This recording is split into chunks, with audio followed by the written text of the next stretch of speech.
what happens when you have an individual that, for whatever reason, doesn't have a strong family base like Jock had, and not to mention a wife who is doing just as much research as he is, and then let's talk about that. What happens when you don't? What happens when people don't have that? So I don't work for the Transplant Institute or Transplant Center, but there was a situation where somebody is on the waiting list and they don't have that support system, and they're bumped down on that waiting list because you have to have that Yes. you have to have that support system.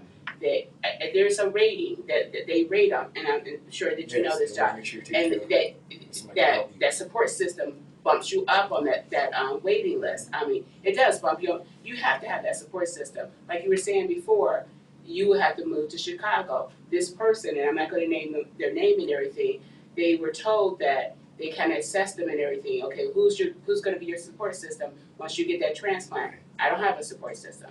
He was very transparent. I don't have a support system.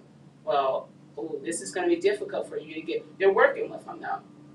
They're going to try and find him a support system. They're trying their best. He has a social worker. He has a couple of social workers. So they're trying their best to help him find a support system. But if you don't have the support system that Jock has, and he has a bunch of people, because I've seen photographs. I think you have your parents are. Yes. Yeah, he has his fraternity. He has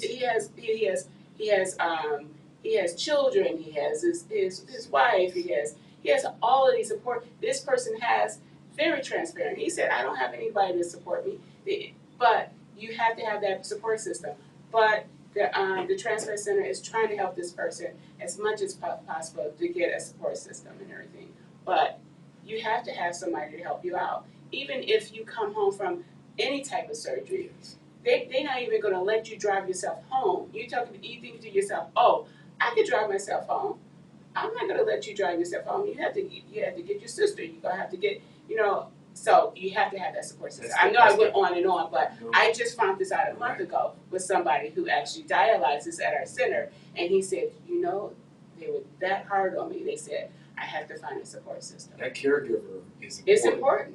My wife went through just as much things that I went through as a possible recipient. She had to go through some training as well, and to learn how to, again, deal with things and making sure my medication was correct. I mean, they want to see that caregiver position is huge with transplant recipient, and like you said, anything medically when you're released, because they want to make sure someone's driving you to and from, and if something happens, once you're home, who can bring you, so I had a list.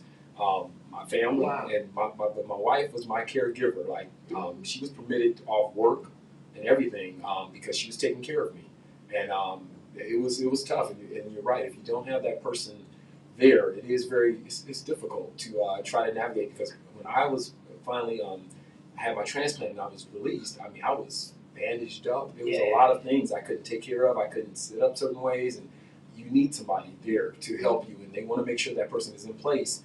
So last thing you want to do is be released and you're, yeah.